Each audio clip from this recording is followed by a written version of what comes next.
Ladies and gentlemen, today I'm here with Kalle Beck. Kalle Beck is a strongman.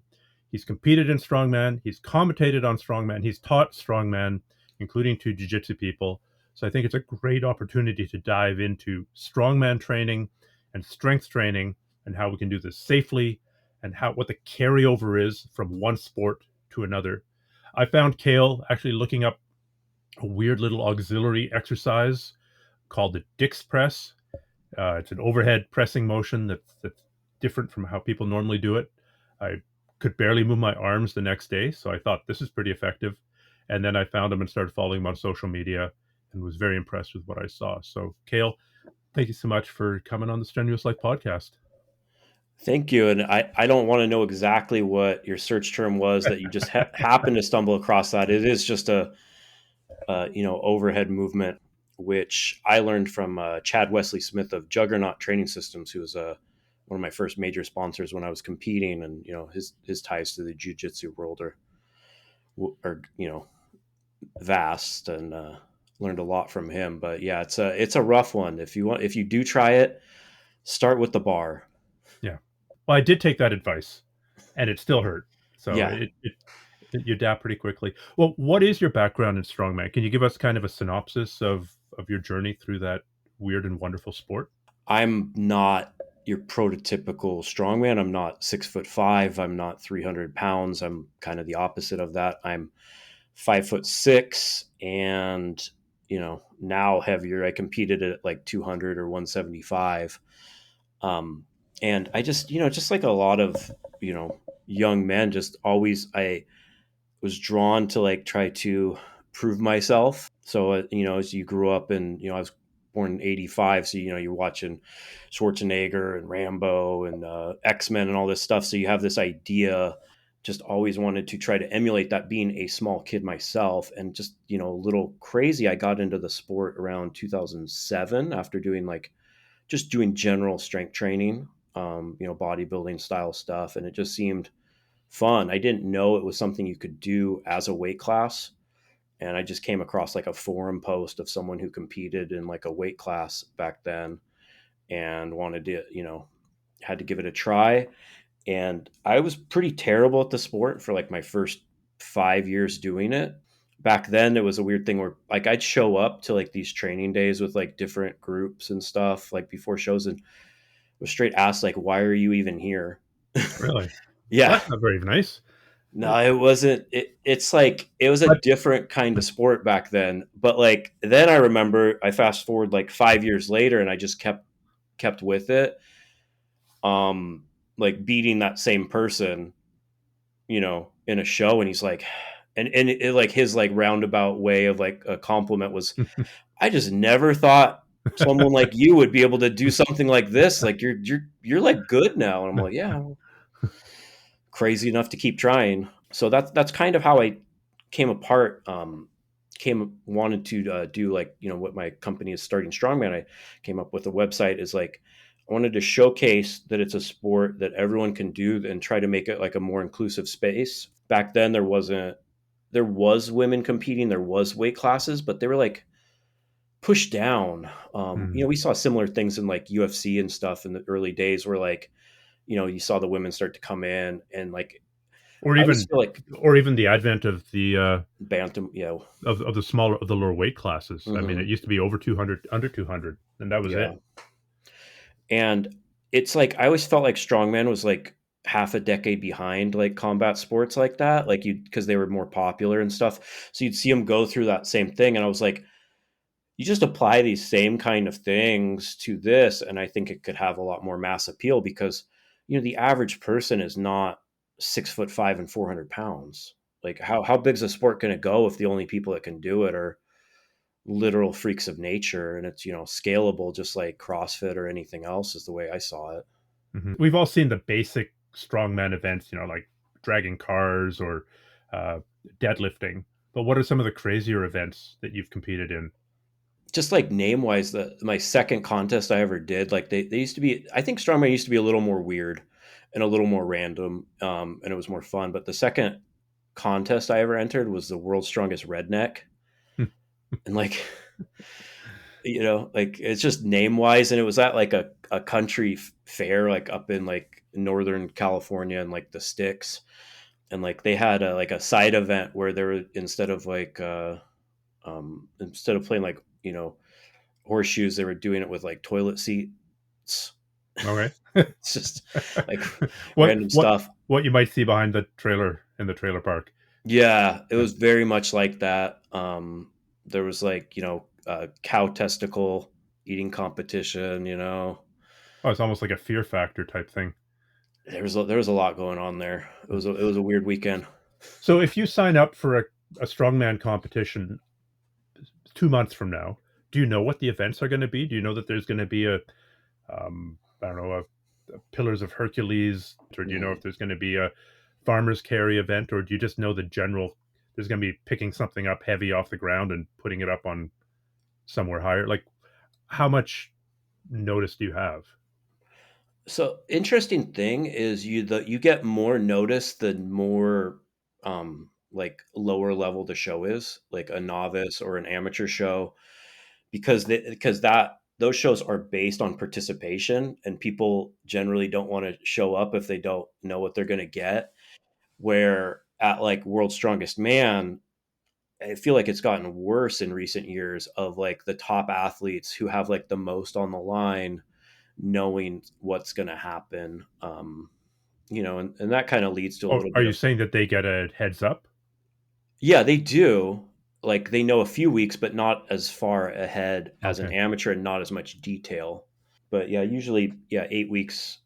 I mean, people get mad now if like, amateur nationals doesn't have events like 16 weeks before. And we have one federation who like, they get done with like that year's their nationals, and then they put up the next year's like right away, which I feel like causes problems, because then you have people training like the same like five specific things for a whole year. And I don't think that's the best way to get overall stronger. Just Hmm. so you're trying to like, you have to build up a general base and stuff, and you get so specific.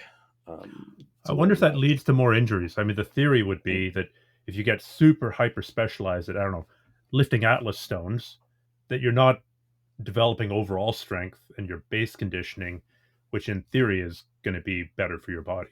But so do we Yeah. actually see more injuries when people I train mean, hyper specific? anecdotally, I'd say so. It's hard. Like, I don't think anyone's doing any sort of No. scientific, tracking it or anything. But I think there's a fine line between throwing stuff in there that people completely aren't prepared for, that's so out of the norm that they get hurt doing it, and making it like so specific and so far out that people overtrain those specific things, versus Hmm. not just, just working on just getting stronger and conditioned overall. I suppose that's something that you see in the CrossFit community as well. You show up at the CrossFit Games, and I don't think you have any idea what you're going to be doing until a very short time before the event. Yeah, it could be minutes. Yeah. So, hey, and I hope you practiced your, I don't know, breath hold swimming because that's the first event. Yeah, Uh, I don't think we want to get into that too much. With there was a death at this last year's one in the swim. But yeah, I think that's a a good indication of like, you should, one of the things like yeah, I've had it where, this next year at CrossFit Games, free climbing El Cap. Go. I The wouldn't person who be makes it the surprised. highest wins. Yeah, that's one of the things they've surprised some of the CrossFit Games athletes, because I, would be friends with some of those people, and I'd get text messages. They announce an event, they got to like do a yoke walk or something, and they just want like five quick tips, like, Mm. general idea of how to do it. And I'm like, put your hands here, brace like this, think about this is how you move your feet. And we're just, those things can matter. And then I see it and I'm like, you didn't do that, like, to some of them. And you can see, I'm like, Mhm. oh yeah, just because they're such adaptable athletes, they have to do so much stuff that you just give them a general idea of something, they can roll with it pretty good. Yeah, it's also we're seeing survivor bias. We're seeing people who are pretty quick on their feet and have high kinesthetic intelligence who can Mhm. adapt very, very quickly. So it again maybe speaks to your point of amateurs versus professionals, that a lot of amateur. I bet the person who drowned at the CrossFit Games wasn't a professional. No, yeah, it was at the CrossFit Games. He was one Oh, of the top athletes. okay. All right, I take it back. Yeah, it was Uh, at like it was at in the capital yeah, T. at the CrossFit Okay. Games. It's All pretty right. rough. Like I think he Hmm. was a top 10 athlete in the world. I don't Oh. follow it too closely anymore, but just open Oh water shit. swim. It was Okay. pretty messed up scenario where they did a reverse triathlon. So they did the swim last. Hmm. So I think that's more to blame for anything. Like I think they like in triathlon they do the swim first for a reason. Yeah, that's the most likely to die. Yeah, you do like once you don't go into that fatigued, you know. Yeah. And then arguably the bike, you could, if you crash at 50 miles an hour or 40 miles an hour, that's a lot worse than falling to your knees during the marathon, which is the last event. Exactly. So they're decreasing order severity. Clearly, again, they should finish with a solo free climb on a very, very large cliff. I think Yeah, that is just the add obvious. that as a fourth, and Yeah. we make it Yeah. good. Yeah, So then when you're training, let's say you're training for an event a year from now, you want to get back into competing. What sure. would your training cycles look like? What lifts would you be putting in most often as your main lifts, and what would you be putting in as your auxiliary work? So if I was to try to get back into it from like a year from now, I'd have to just first build up my general conditioning. And I think usually I separate strongman into like four basic, like we do, an overhead press. I usually do it like we have overhead press. So we do vertical pressing, vertical pushing, a deadlift and squat, and kind of do like four workouts a day, like, a week like that. Sorry, vertical press, Hmm. deadlift, and squat. Yeah. So some sort of overhead, Okay. So those are and then like a three horse. three areas then. Yeah. So yeah, overhead press. Oh, also horizontal press as well. I like to Okay. throw in like a bench work. Yeah. That's what as like a secondary press day. Okay. I feel it's helpful just for overall strength, depending on the athlete. I throw it in there. I wouldn't do too much events right away, just more general gym work. It's a lot easier to scale than strongman. It's a lot easier to change out weight plates than Atlas stones or sandbags. Or, one of the big problems with strongman training is the implements take so much time to set up. Mm, Like we used to train like event days would be like 6 hours sometimes, but that was probably more because we were just in our 20s and young and yeah. um, So do you have a but backyard full of like weird ass uh, machinery to try and simulate this yeah, I strongman? have not Yeah. anymore. I got rid of most of my stuff just because like you move a few times and it's a bear and I don't really do it and like everything. But when I did, yeah, I just have like this rock I found and this thing that like some guy who retired gave me like I used to go to like this guy's he literally called it a field because there's just like this empty lot in his neighborhood that like when owned he just had rusty plates and like a rock and like this Conan's wheel he just do circles in and that was my absolute favorite way to train and like now I know people that like are top athletes and like I'd give them some stuff and like this is rusty. Yeah. They're like offended. Like it's so different now that it's more mainstream. Where like I really liked that. Like you got to like dig it out of the. Like this guy literally, he's like, if I deadlift in the same spot every week, the weights keep compacting the dirt, so it makes it harder. It's more and more of a deficit, and that's like how he would train if he could do like the same weight as it kept getting lower every week. Like I don't. I always felt that stuff was fun, but for the general week, just the core basic lifts, and then similar accessories. It's going to look like any general strength training program. Try to match your pushes and pulls, and then I do accessories based. Like I'll throw in a lot more rear delt work, hamstring work, stuff that I feel gets neglected overall. It's usually how most of my training. And then like as it gets closer, like I'll just do like it'd be more volume, lower, percentage of, max to the start and those will start to cross each other over as you get closer and do like probably do that for like 8 weeks and then start to do a little intensification where you push the weights up a little more. You got to focus a little more once you got that general strength. And then as you know, once you get between 8 to 12 weeks, get a little more specific. 8 to 12 weeks So, out from the competition. yeah, more events, more more of the specific events, more working on those specific things, less gym work, but Hmm. still some that are going to keep you. Yeah, I look at I systems. saw one video that you put out of building your own Atlas stone, basically a Mhm, mini bar that you put through a bunch of plates. So you're lifting not a stone, but you're lifting something that you can actually have in a. If you wanted to do it in a gym, you could. You could just bring in your mhm. small bar.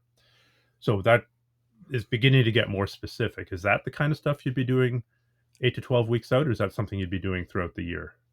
I would probably be doing that more. I would probably be doing like an actual Atlas stone, that close. The Hmm. stuff to simulate, I always put it out because that was what I always noticed the common questions I would get. We run a Hmm. Facebook group with like 35,000 people. And like when I was, 10 years ago when I started to put out information on this, there just wasn't in that much information, or if there were, the person putting it out wasn't very accessible. So I always tried to make myself accessible. So I get lots of questions back. And I just, one of the things is like, well, if I don't have this piece of equipment, what do I do?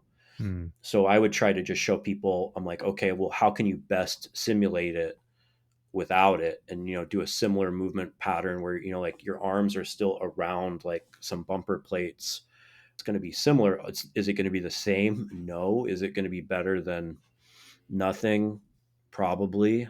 Just an, that's why I wrote a book, How to Train Strongman in a Regular Gym. Oh, Just kind really? of, yeah, just I a didn't little know that. ebook. Yeah. Huh. I wrote that as a way to think of the movement patterns and how you could put those into a regular gym, which would even work well for people in jujitsu who I think some of that strongman stuff's a little more because like what strongman is, it's odd objects. It's not like a clean barbell. It's not Mhm. weighted. It's not calibrated. It's not evenly distributed. Where if the weight you are trying to put force on is someone else's body, those are odd objects. Probably the oddest object is another human. Who's actively fighting you? Yes. So I do think strongman style movements are helpful in that way because not only moving things that like could be further out in front of you, awkward in ways, but I feel like it really gives you a good idea of how to use your body and how to use leverage Hmm. to complete a lift. Like I honestly think some of my success in strongman, or especially in coaching, isn't because I'm like I don't have the best gym lifts in the world. Like I had some decent ones, but I think I had a good idea of how to best maximize my leverages, even being short, ones that people could see as a disadvantage. But just like I remember coaching people, or just like my training partners, like all my training partners when I started were all freaks. They're all these big Nordic looking guys. They're like I don't think I had a training partner who was under like 6'5", and I talked to them and Hmm. like they're trying to load a stone to a box that's higher than me, and I look, I'm like, just put your feet together, like like Hmm. things I had to think about, or like Right. nothing would be possible, but you can get away with if you're not. But if you're trying to do it at the very best level and be the very best version of yourself, you do have to think about those stuff. So Hmm. I do want to go into this movement pattern stuff for sure, and we will. But just to put a pin in what your gym lifts were when you were competing, just to give a context for somebody who's competing at 175 pounds or 200 mhm. pounds, what kind of numbers were you benching? Were you deadlifting, and were you squatting? So bench, I never benched over 300 pounds. Just wasn't a good lift for me. And like, also it's not a general competitive lift in Mhm. strongman. Push press was like 290. So that's Um, overhead. mhm. Okay. Deadlifted 600 on a standard bar, right off the floor. My elevated deadlift did like 900, where it's like more at your knees in competition. I was very good at car deadlift, squat around 500, and but like I could like was a little better at reps, so I could do like 405 for Mm. 10 front squat, like All right. 430 pounds. Okay. So, I mean, you kind of downplayed your gym list a little bit, but those are very impressive numbers. I mean, it's hard, everything's relative, right? Like Mm. if all of your people are freaks, everyone like Mm. everyone you're surrounded with, it's like, Yeah. yeah, like I'm happy with almost all of the lifts I achieved when I was, but like, you know, compared even like what, that was a decade ago, I was doing that. And like the 175s now, that's like starting weight. It's crazy how Mm. fast things grow, you know?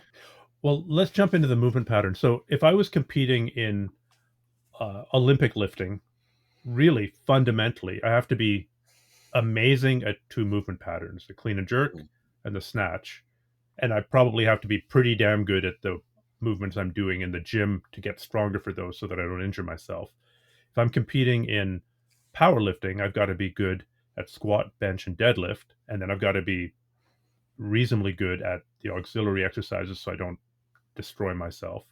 But strongman, there's so many different movement patterns. I mean, you just pointed out the Atlas stone example, but now you're going to a different event, you're using a different stone, or you're, I don't know, you're tossing kettlebells over a bar, or you're lifting a car, or you're walking. I mean, it seems like there are a lot more, if you get really niche it down, very specific movement patterns. I mean, of course, you're still hinging, you're still squatting, you're still pushing something overhead, but the details on how to do that would be quite different. You'd have to have a very large repertoire of tricks. Yeah. And that's why, a lot of the time you could see where, the events matter so much for the placing of an athlete. Cause like I can tell you if it's a log press, I'm gonna do a lot better than if it's an axle press. Just me and like someone I compete against might be the exact opposite. And I know I'm like, oh, this is if it's a car deadlift, I pretty much know I was gonna win that. Where if it's, if it's a standard bar without straps, not, it's I'm gonna have to work a little harder for that. So I always tried to break strongman because you can get really wrapped up trying to like think that you have to be good at every single movement like that. So I always put it as you break it down into movement groups and just try to get generally stronger in those groups. And then as you approach a show, work on that specific thing. So we know we're gonna have to put stuff over our head. We know we're gonna have to do some sort of loading. We know we're gonna have some sort of deadlift. We're gonna have to carry things, and then like those are the main Are things. those your movement groups? Yeah, those are the like Oh, four main ones. So like you're gonna do some sort of carry, like a farmer's walk, sure. a yoke walk. You're gonna do some sort of load, like an Atlas stone, a sandbag. You're gonna do some sort of overhead press, like the log press, a barbell, and an axle, which is just basically a thicker Bar. barbell. And you're gonna have some sort of deadlift, which it's gonna be you're gonna pick something up, and then there's maybe some sort of medley, which means you're doing multiple movements. Getting a little more into the conditioning aspect. You're going to do run back and forth with a bunch of sandbags, three or four of them, drag something. And from there, I'd say there's stuff that's like still common but not as common, where you're going to have some sort of throw where you're either Mm. throwing some for distance, height, weight, sandbag, kettlebell, kegs, etc. And then like the show events, like the big stuff, like pulling a truck, things like that, and also grip, which kind of there's sometimes standalone grips, like the Hercules hold. They come by different names, or but yeah, I just is like, so if you can get good at like pressing things, pulling things, carrying things, loading things, and holding things, you're going to get good at strongman. And it's then you get good at that, you're going to be good general athlete. Dial in the specifics from that. I think it'd be similar to like if you know the basics in jujitsu, and then like once you get, especially at an amateur level, people they are like hobbyist, amateur level, whatever. People get real wrapped up in like the fancy stuff, where like Yes. if you, you don't have the basics covered. Where like for the majority of like someone who's going to an I go amateur back and forth on that. I mean, like, yes, if you wanted to produce a really good jiu-jitsu athlete, if that was your goal, Yeah. yes, the basics, the basics, the basics, and then applications of the basics. Hmm. But if you just want to have fun, and honestly, if you're a white belt and you want to be spending half your time trying to figure out some fancy ass spinning upside down move, so long as you don't injure yourself, I don't care. Because if you're Sure. enjoying yourself, then you're more likely to keep on training.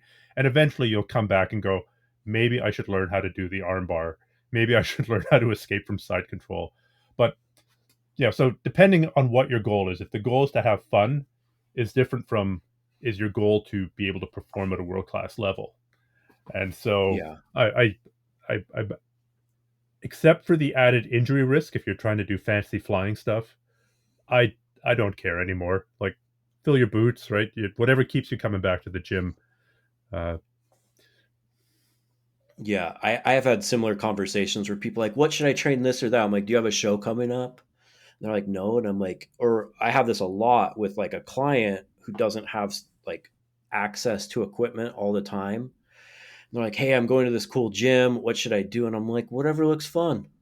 Pick 3 events and do them. If you're like you're in Iceland at Hafthor Bjornson's gym, look at something that's like a like some sort of implement you've never seen before and be like, I want to do that. Like I'm not going to tell you to like do some like boring thing you do could at do home anywhere. every week. Like, Yeah. dude, you're there. Like, what's the coolest thing in his gym? Play with that for an hour.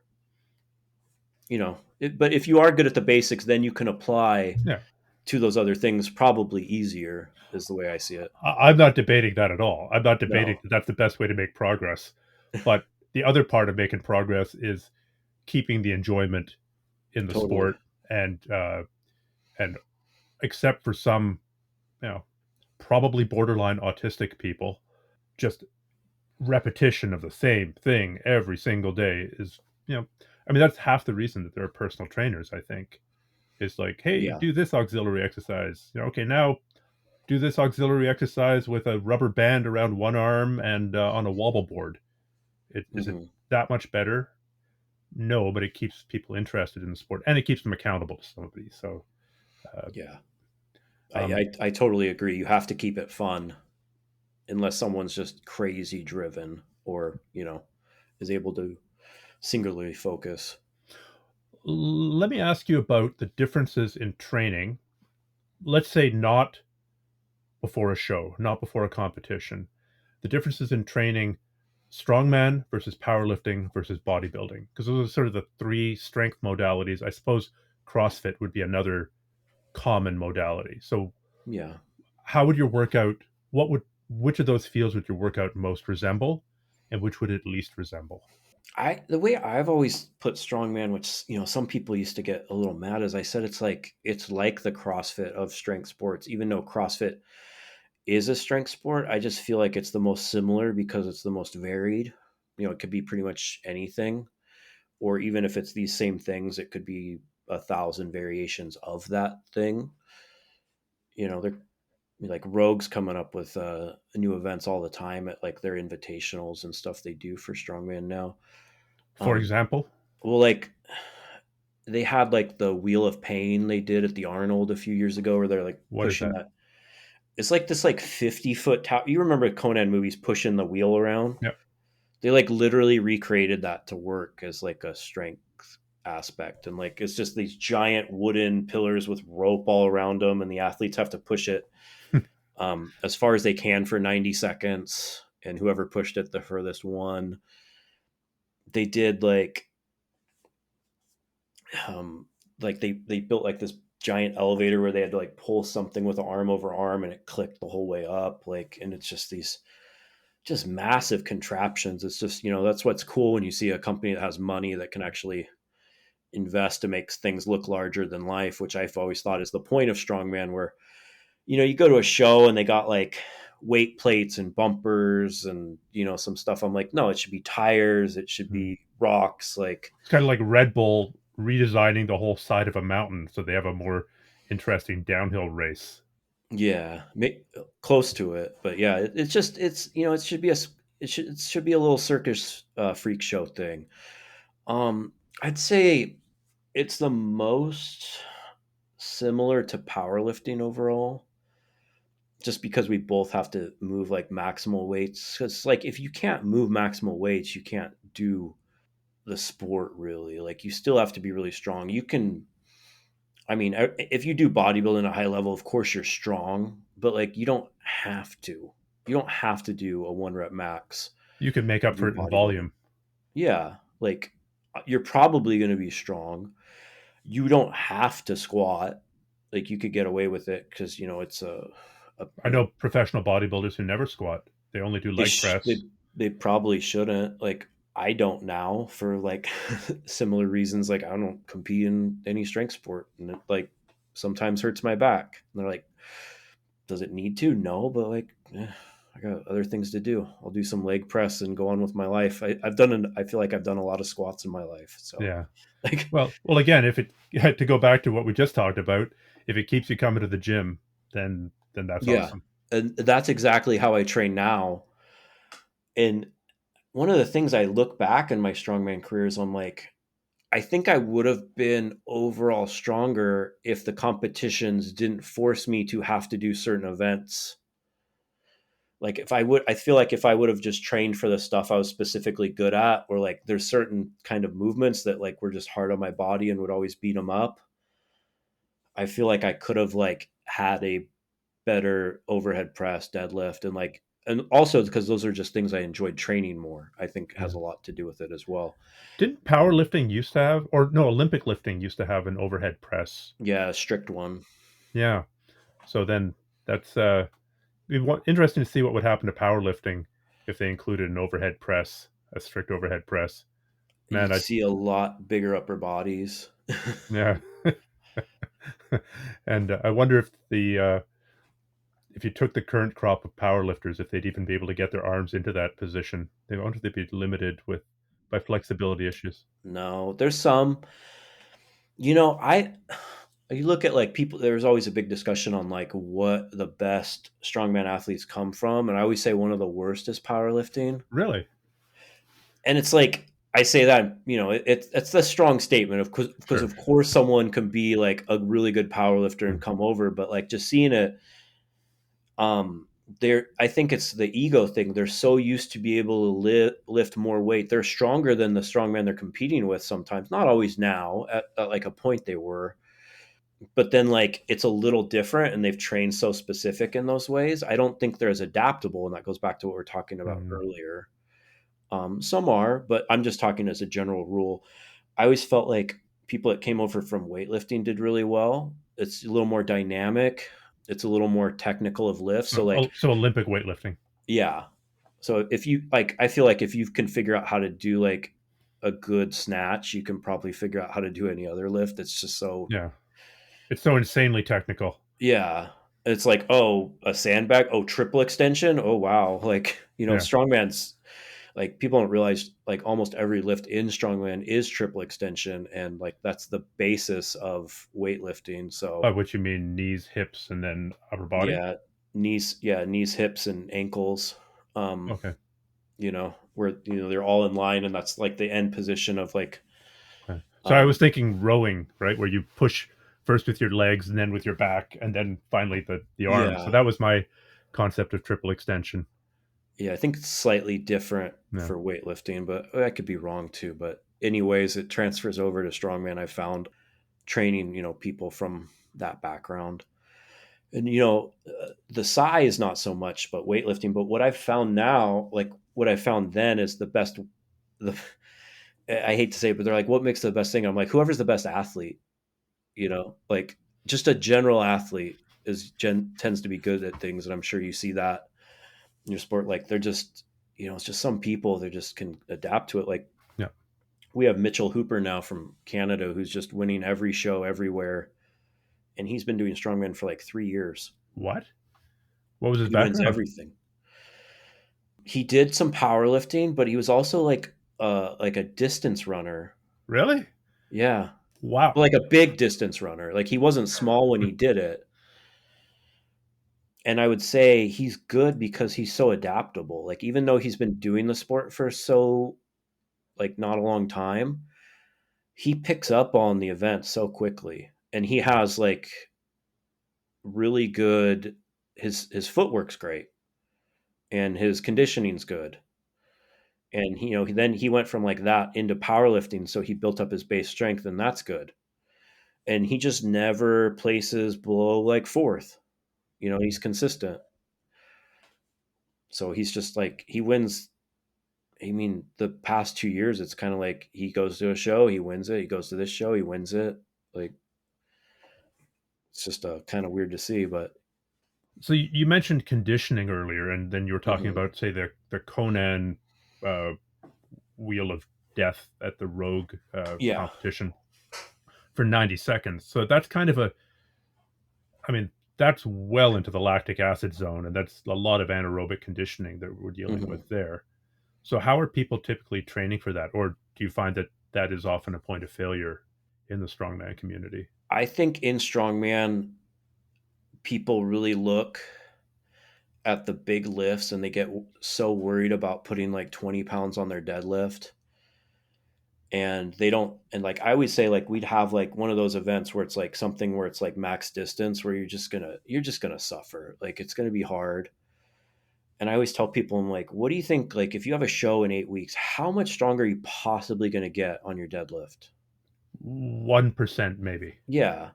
But like if you really hammer this event that sucks to train for, like a max distance carry where you're going to have to carry something like 200, 300, 400 feet that weighs, for my weight class back then, it'd be like a 300 pounds. So it's almost twice my body weight. I'm going to have to carry as far as I can and turn every 50 feet. And there's 40 athletes at nationals. I'll probably be able to make up more points in that than I will the deadlift. Like my deadlift, you already kind of know who's going to place where. But so yeah, I think people do kind of not think about it like that. Or if there's like a new event that's a little technical, you're going to be able to pick up the most points in that new event most likely than you would in a log press. Like, Yeah. Well, I mean, you can make, if you're not doing much aerobic or anaerobic conditioning, you can make pretty good gains in 8 weeks. mhm. Like Yeah. it's in part just mental acclimatization to the idea of suffering. And but there are some short-term physiological adaptations that happen there. Of course, you're not going to be able to win the Ironman in 8 weeks. You're not going to be able to do really well, but you can get a whole bunch of low-hanging fruit. So then how are you, like, are you spending time on the bike, on the treadmill? Are you sprinting, or are you doing AMRAP deadlifts to get that anaerobic conditioning in? So speaking of low hanging fruit, and if I'm talking to a strongman audience, the sport tends to attract people that might not be. They see themselves when they look at those athletes because they might be a little overweight. They might be larger person. So like we're talking, you have to meet them where they are. So like getting them to improve their conditioning. I mean, I made good gains just putting out the word. I'm like, just go for a walk every day.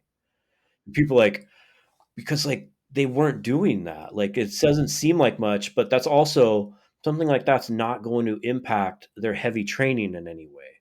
If you're going out and doing like Tabatas and like heavy conditioning like that, especially if your like general preparedness is low, you're going to be wrecked to then go do a bunch of squats. Fair. So but yeah, between that, like if they are more conditioned, we'll be doing like some more interval training. And I think low intensity steady state has the most bang for the buck for a strongman athlete overall. Like Really? you're So like not zone all one, you're zone two really type? losing is, yeah, zone two. You're just really losing time with that. It's only going to benefit your other training, and it's just boring. Like it's boring. But I think it's just building up your overall conditioning, but it's not really like, I feel like the heavy conditioning you should probably be doing more sport specific if we're looking at like getting the most bang for the buck out of everything and not beating ourselves So up. then farmers walks for distance as part of training, Yeah, say. do a sandbag medley, stuff like that. Okay. um And that's of probably course it easier to sell to the community as well. Yeah, go do the thing you like, the thing that you're going to be suffering with. Go do the thing you actually like to do. Yeah. Like, I guess I'm just used to talking to more of a jiu-jitsu audience where you might be competing for 5, 8, 10 minutes, and yeah, that's going to be it's hard a to do through through just pure weight training. I mean, yeah. unless you're Well, doing some crazy superset. no, yeah, you're gonna have to get a little more. You're gonna have a bigger base than that. For jujitsu, I'm talking, strongman. That like Yeah. the max you're gonna see is like 90 seconds. Anything's gonna be so. All right. Almost the length of time that you can hold your breath for, but not quite. No, How are you breathing? Talk to us about uh, holding your breath during a lift and breathing in between repetitions.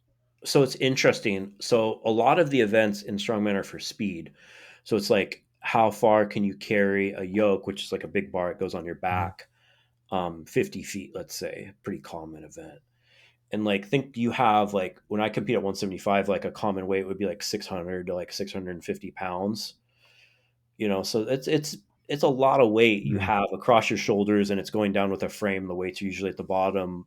It's a lot heavier than I am, and you got to try to. You're going to do it in 10 seconds. You have to hold that inner abdominal pressure. mhm. So like you might be able to do it without breathing, but it's pretty hard to do Yeah, carrying that pressure. So like while working if that you hard. yeah, like and you're moving your feet, like you're trying to sprint. It's more of a waddle, but like, the idea is to sprint. So I always tell people to get as tight as possible underneath, brace everything before you pick up the weight.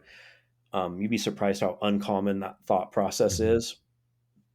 Of course, if you are running, like you have all that weight, then you try to brace and get everything tight. You're not. It's gonna be a lot harder to do. So wedge yourself under it, get your big breath in right before, like, they say like ready, like you're then get ready to start sprinting.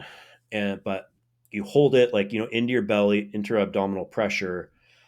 And I'd say just quick small breaths in that, like Mm, Lama's breathing, which they never understood. So I just told them, like, just like quick little mhm. breaths, never fully exhale. Because if you fully exhale, you're going to fold. You're never going to get it back. No, you can't. You're Mm. done.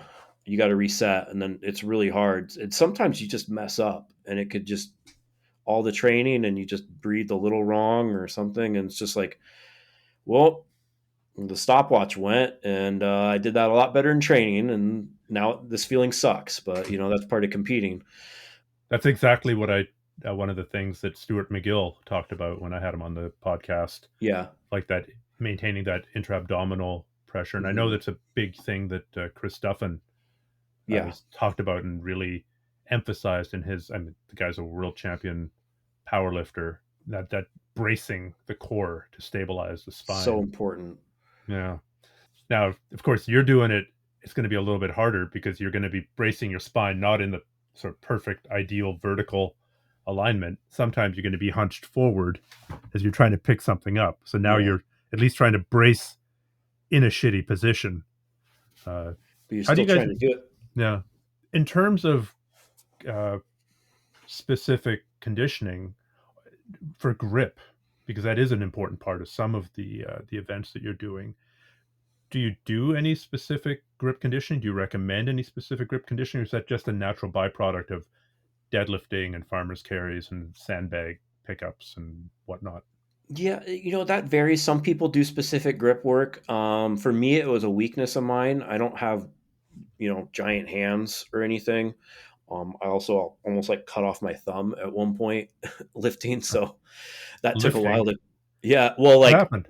resetting weights. Okay. That was a whole thing. There's a barbell. It was in the squat rack. It was actually an axle, so it was homemade, and it was like, a barbell that's like 100 pounds empty, and I was just trying to slide it down the pins, and like I wasn't thinking, I was like 24 or whatever.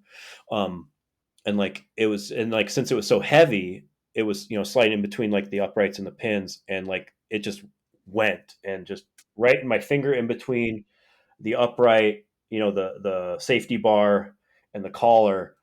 It just like Oh wow. basically exploded my thumb. Yeah, I got like It would have taken a while to 35 heal from. stitches. Really? Yeah, I don't think my I think my grip strength took like 2 years to get back to like, which wasn't good before that. But that's how those things go. But yeah, I think in strongman, I like there's different types of grip strength, right? There's your like pinch grip strength. There's your crushing strength. Like if you're doing a gripper, it's like how much can you like exert force. The most common, and like all of those are important because you want to be able to just like grab like a sandbag or something. But the most common grip that's going to be worked in strongman is like your static grip strength, like just how long can you hold something. And that's the way I saw was the most beneficial if you're just talking about like strongman specific grip strength, not just like having a strong grip in general, is just holding heavy things for a long time and just practice No. that. It's like even just hanging from a bar, Mm, one hand hangs, towel hangs, stuff yeah. like that.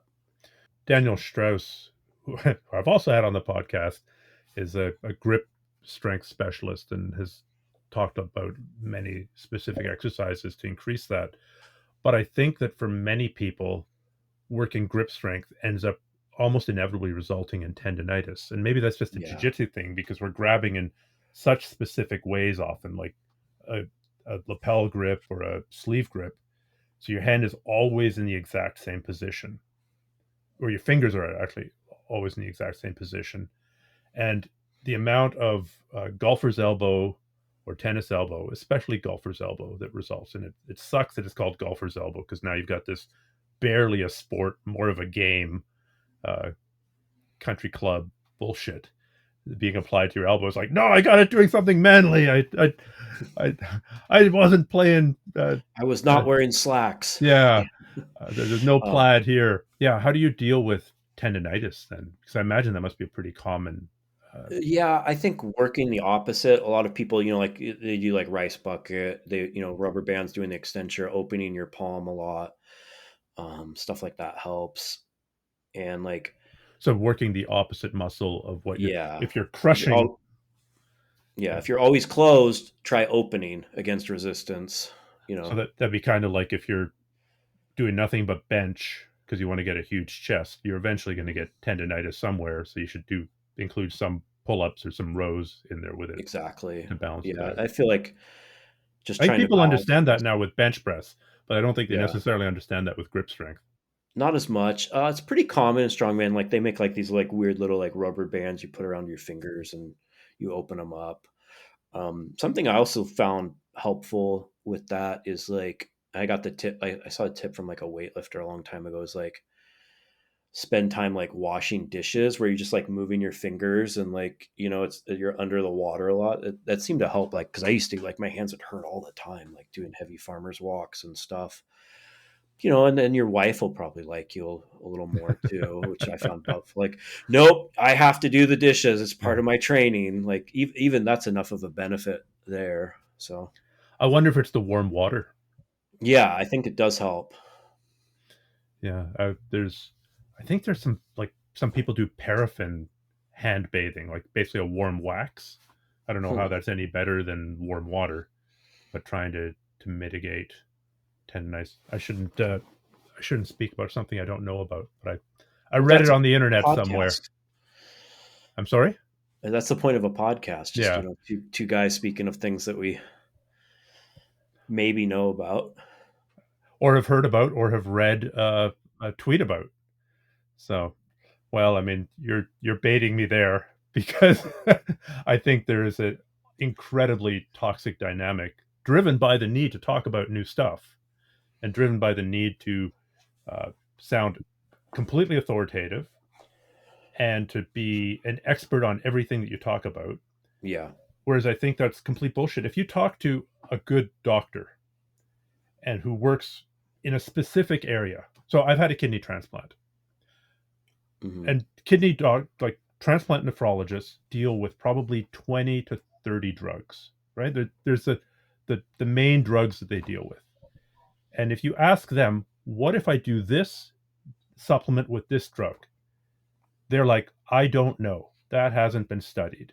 So the expert, like these people are genuine experts. They've spent decades, well, more than a decade in university. They've had to specialize. Now they've been practicing for 5, 10, 15 years. And they're telling you, I don't know, that hasn't been studied. But you go on fucking Joe Rogan and he's telling you, oh, yeah, totally do this and yeah, totally do that. And then you zap yourself with uh, red light in the evenings, and that'll interact with the magnesium, the specialized magnesium supplement that I just happen to sell. And it works twice as good as Viagra. Well, all those things that you just mentioned have never been studied together. If they have been studied together, it was a tiny group. I mean, the initial studies for Alpha Brain were basically done by somebody related to Aubrey Marcus, right? Like, so now that's not an objective study, and based on a tiny sample size, and now they've made fucking $100 million selling that damn company. So thank you for baiting me into a rant. I almost held it together for the whole podcast, but I think the power to say I don't know is a very powerful ability and shows some humility.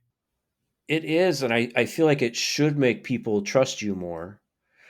I've had plenty of clients over the years where like, hey, I'm going to start doing this. And I'm like, I mean, I understand the basics of it, but am I going to be, like, that's not what I do. Like, I know I'm good at this super specific thing. And like, I understand, like, I think I can see how it translates to jujitsu or something. How, like, doing, some sandbag lifts, I think would be beneficial.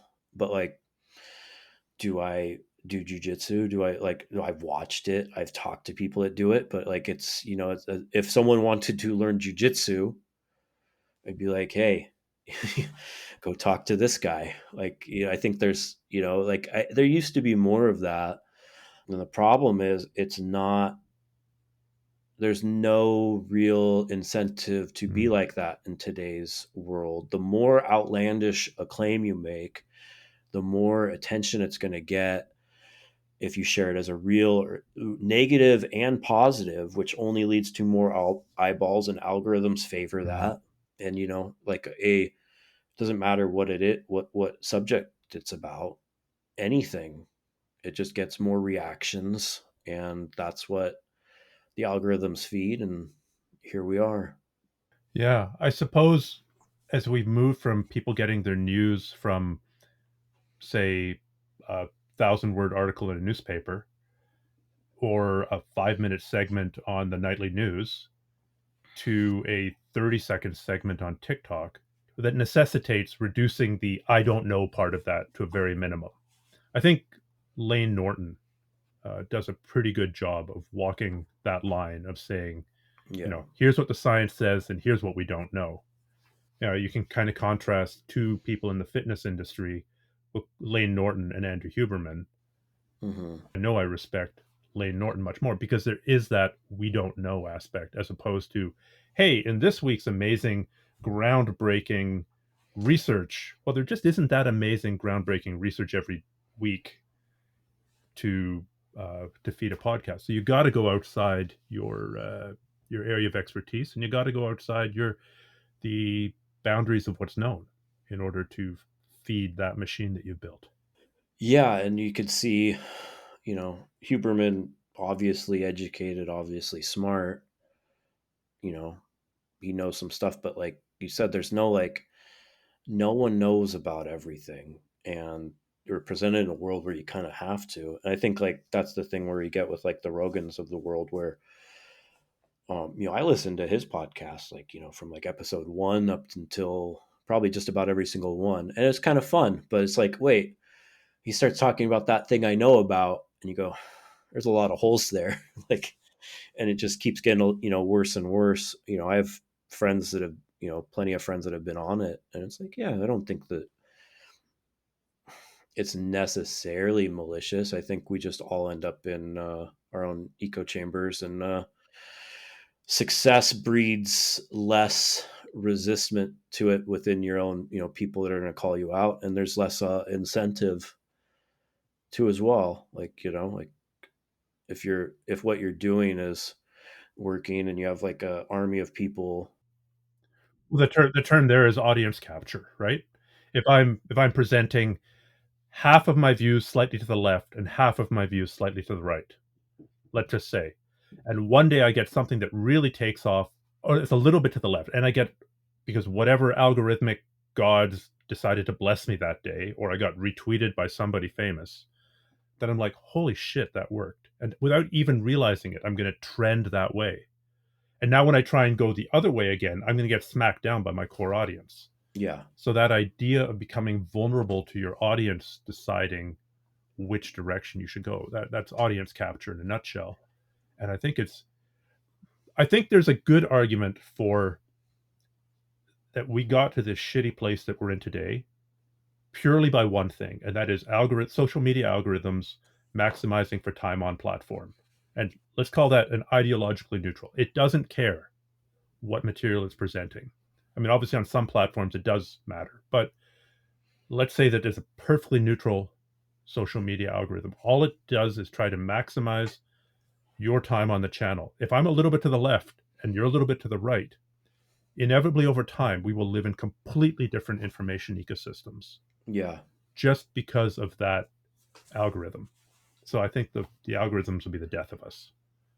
And I noticed it, like, I've been on social media. That's what, like, forever. I started my YouTube channel in like 2006, right? Okay, Like, same here. We're YouTube brothers. yeah, it's like it was like the first year it was like I think it launched in like '05. And like I remember like Twitter, I liked Twitter the most for the longest time because it still had like a timeline. Like it was the one that held out the longest without an algorithm, and I could just go chronological order on stuff, which works if you're looking for news. It's a lot better. And like then they like hid that, and now whatever Twitter's turned into is a whole other thing. But like it had a Oh, I timeline. think we just shortened that. Twitter's a whole Yeah, period. it is. But It's pretty bad. But like and like Facebook had a timeline, and it was very different. well, And they I don't want to defend them, but they have to do that. If you yeah, run they do. ABC social and I run XYZ social, and you go and have a timeline, and I have an algorithm that feeds you whatever's going to keep you there longer, my social media platform is going to win.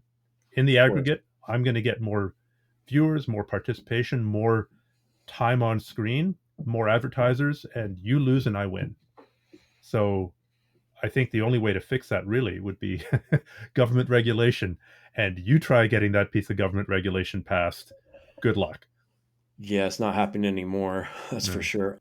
Yeah, and that's the same way that it works as far as, people like, if you started YouTube in '06 like I did, it was just like, oh, look, I don't think there's very many people putting out how to do this movement, and I get asked about it a lot. I'm going to try to show people how to do it. And like back then, you were rewarded because you were just like, early adopter, one of the only people to Mm. do it. And now you're going to only be rewarded if it's further extreme one way or the other. If it's upselling to like Mm. some unattainable, like, you're promising something that can't be delivered, like at all, like it gets rewarded more just for the same thing. And I think people have realized that, like, you So can't. how would you refilm the Dick's Press video if you wanted it Oh to my God. smash on social media? Today, definitely a different thumbnail. Like Mm. probably something, some blurring, an X, like Yeah, a bunch of girls hanging out in the background going, "Oh my god!" yeah, And I'm just here yeah, at the gym in my bikini. something like that. Yeah. Okay, all right, Instead we of can. just like me in my garage. Okay, no, no, no. That's amateur bullshit. Okay, we'll put up the exact same video, but I'll create a new thumbnail for you. It's just gonna be nothing. 80% boobs, a big red X, and then the YouTube face, the oh my Yeah. god YouTube face. We'll we'll Yeah. get that back to the It's top of the charts. put it on a reel or something. But yeah, it's just, and it's the same thing where I don't think, yeah, nuance is dead is what it comes down to, the problem. And I think that's kind of, one of the problems in most of these spaces and fitness spaces and combat sports spaces where like it's just X or Y, and there's no like in between on anything. Hmm.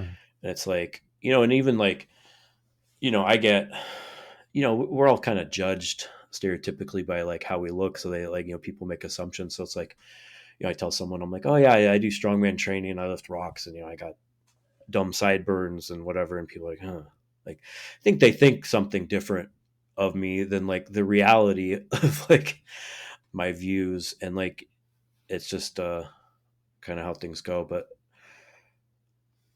we just, can't really go back into that nice thing where people just like just discuss things rationally and nuanced anymore. Hmm. Yeah. Well, I agree. I think maybe setting the tone by occasionally saying "I don't know" or saying uh, "This is something that could be true, but I'm willing to change my mind if different data comes along." Or saying, like, for example, I got asked to do a seminar the other week, and I'm going to be doing it. Uh, but the topic of the seminar, I was asked to cover something. It's like, that area of my game is in transition right now.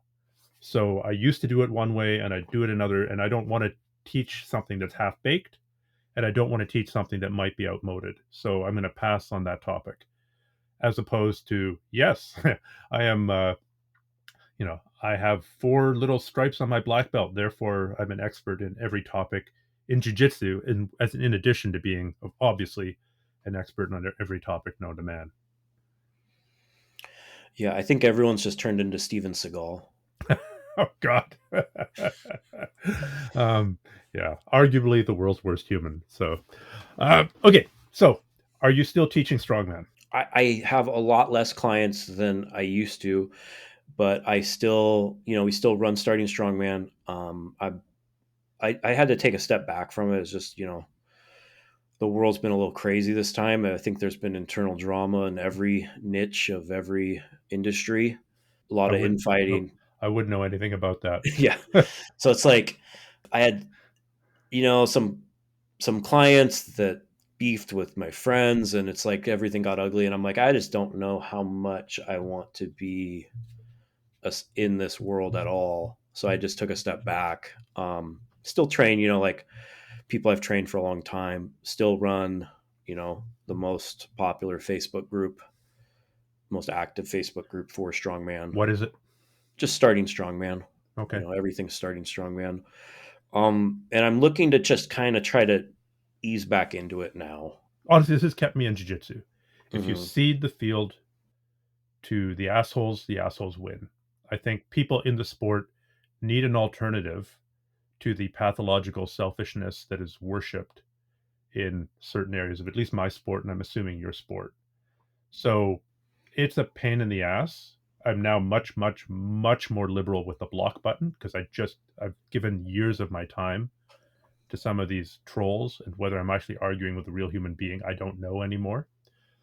But at least there's somebody in the space, you know, uh, to especially if you're have some kind of respect for science and basically taking care of other people and having some kind of social responsibility, there is somebody in the space, and that's what I'm telling myself, right? Like, you don't have to be a complete effeminate pussy to be somewhat to the left of Ronald. Well, no, to be somewhere from Reagan conservative to the furthest left liberal. That is now the new space of the left, right? There are policies under Reagan that would be considered too woke now.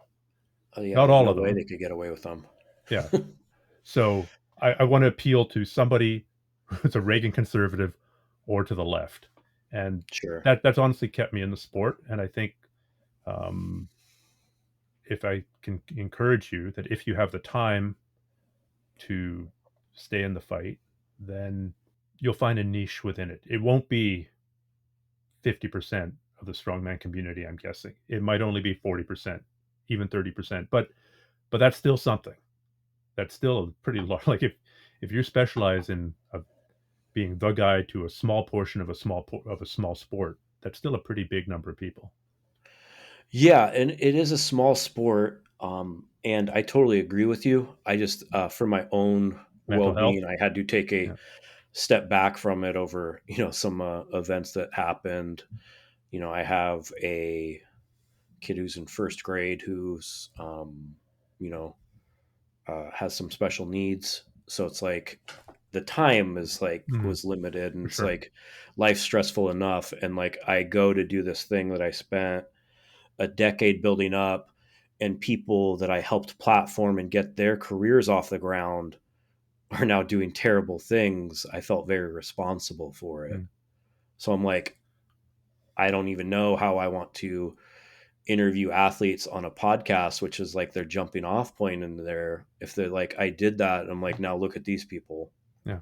Like, it's just a hard position to be in. So I've had to, over like the last 2 years, put a lot of thought into that, and I still want to Have you be had former podcast guests send you death threats yet? Because that happened. definitely like sued and stuff like that, like Uh, threatening. Maybe not okay. quite a death threat, All right. to people I care about, probably, but Yeah. Well, um, I mean, mental health does have to come first because if yeah, you put on your own oxygen mask first, yeah, and there are only so many hours in the day. But to the extent that you can be a force for good in the community, whether that's through starting strong, the Facebook group is yes. startingstrongman.com. Starting Strongman, So, same with website, everything. okay. The books are there, store.starting strongman, and different products and stuff. And that's the thing, that's the company I started, like, because I was like, I want to try to build this up into something. It's hard to make something yourself. And we started putting information for everything on Strongman out because it wasn't in a centralized place. Like I had a worldwide map of gyms because people are like, where do I do it? Oh, it's here. And like started to do stuff like that. We were actually featured in a Super Bowl commercial with Facebook in 2020 Super Bowl. We filmed. Yeah, they had a Facebook commercial for groups, and I was one of the ones of like 5 groups selected. So it was all over Facebook. February 2020, it looked like everything was going really well for me. It was like I just got all this money for this Facebook group. I was in talks with Facebook to get a grant from them. Like I was like a finalist in that, where they're going to give me like $60,000 just to build my brand on Facebook. Like it was crazy. And then it was like, you know, March rolls around, and like everything changed a lot for a lot of people, a lot worse off than me. Like I was able to survive it because I already had an online business, already work from home. So I'm also very fortunate in that way. But like, you had like, I felt like I had 10 years of momentum, something that like I was only able to start because my wife was working and it wasn't profitable for, 3 years until I, built it up, and she supported me. And then it's like, oh, this is like, and you just see it start to go down and down and down. And it's like, and I know if I wanted to be successful monetarily, like all I had to do is like just put out like silly statements once a week, like, you know, no one's gonna keep me from doing strongman. Like get like that, that like anti like, they're trying to keep us strong and weak and in our homes. Like, instead I was putting out like They're free coming. ebooks on how to, They're coming for your Atlas zones. yeah. If I would have just like, and it's so easy to do, but like I couldn't morally ever do that. Yeah, that was the exact same parallel in the jiu-jitsu community, like word for word. So, what books have you written, and are they just available on your site, or are they also available on Amazon? Yeah, I think it's on Amazon, also, but yeah, just the main book I've written. I've also published others by other authors, because we put them up there. Okay. But I wrote a book on how to train strongman in a regular gym. We just got like standalone like deadlift programs, stuff like that. But if someone's interested in just learning, and I did it like I thought it was a marketing way, because also having been in 8 years of looking at what people search for, how they find my website, I found the most common term was something around like, how do I train this without equipment? How do I Mm, train in a regular gym? How do I train strongman in a commercial gym? Was like the most common search mm, term that reached my website.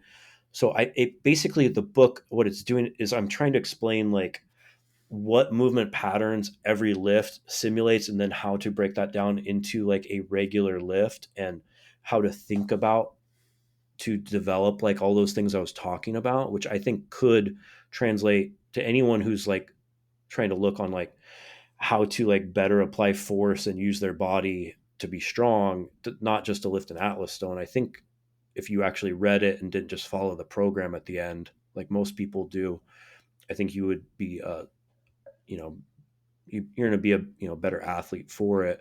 But that's the main one we've written. We also have like full on strongman books and stuff like that. But Awesome. it was just like a kind of a cute title. Hmm. But like I don't think that really emphasizes exactly everything the book offers. Hmm. But you Well, gotta, you sell them what you want, what they want, yeah, and then you give them what they actually need. Like yes, that that that, that's that the way is I see it. ethically defendable as long as you don't make a total lie out of your initial promise, which No, I definitely, I think I delivered more than what is promised okay. All instead right. of the opposite, which is all too Revolutionary common. idea. But No, no, I'm not promising anything. It's not going to change your life and get you get you laid. get. No, Well, definitely not. If you no. want to get laid, stop listening to two guys talk to each other with microphones. Go out in the world and just be nice to Mhm. people. It's probably a better idea. All right. Well, on that note, I encourage people to check you out and to buy your books and to sign up for the Facebook group and learn about getting stronger, regardless of whether they're actually ever going to compete in a strongman competition or not. So, thanks so much for coming on today, Kale. Thank you so much.